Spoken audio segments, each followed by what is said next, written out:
పుట్ల చిన్నప్పుడు నేను కూడా ఒక చిన్న గ్రామంలో మీలాంటి తల్లులకే పుట్టా. ఒక మధ్యతరగతి కుటుంబం.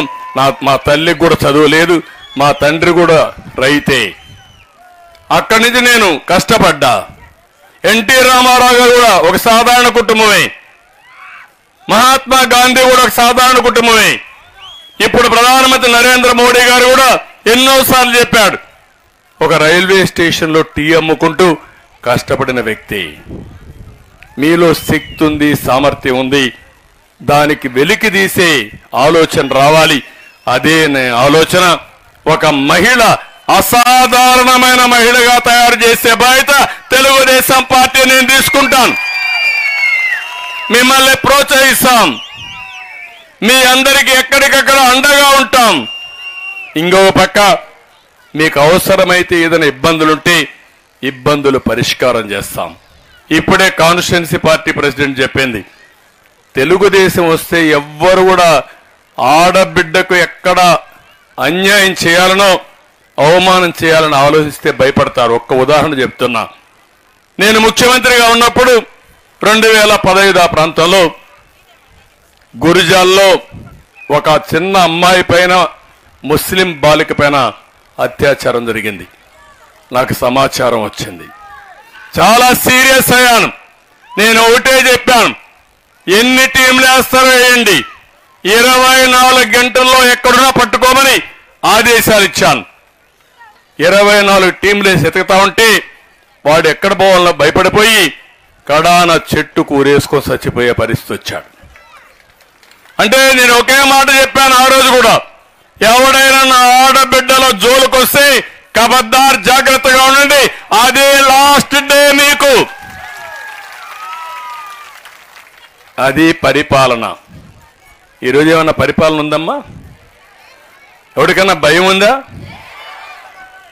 కాదమ్మా, మీరు గుర్తుపెట్టుకోవాలి, గంజాయిని పెంచి పోషిస్తే రాష్ట్రంలో అధికార పంట, వ్యవసాయ పంట, వాణిజ్య పంట గంజాయి.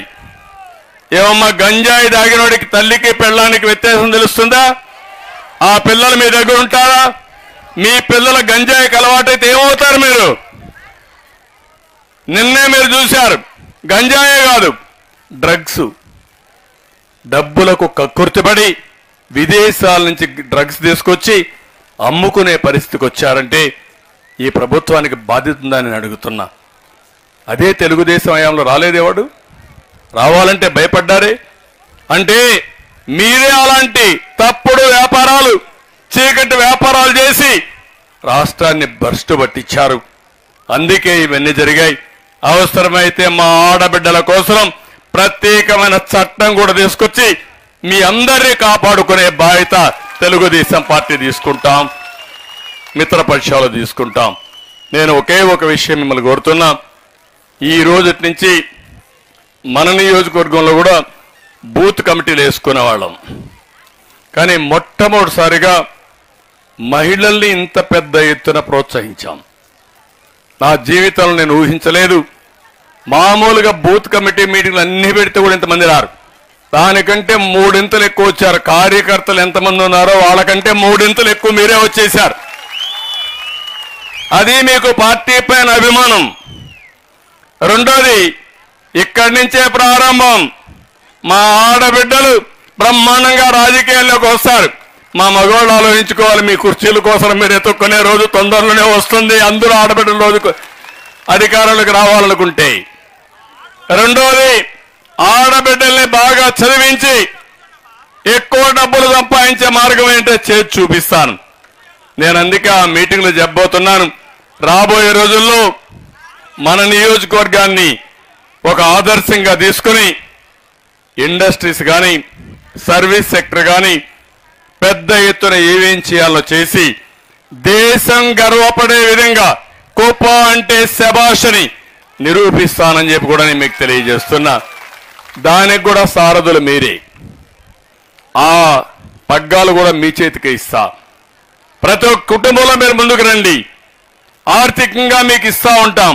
వచ్చిన డబ్బులు బాగా సంపాదిస్తే మళ్ళా మీకు ఇస్తే ఆ డబ్బుల్ని మల్టిప్లై చేసి మీరు సంపాదిస్తే ఒకసారి రుచి మరిగితే డబ్బులు సంపాదించడం చాలా సులభం కూడా. మీరు ఒక్క విషయం గుర్తుపెట్టుకోండి. ఆ రోజు డాక్రా సంఘాలు పెట్టాను.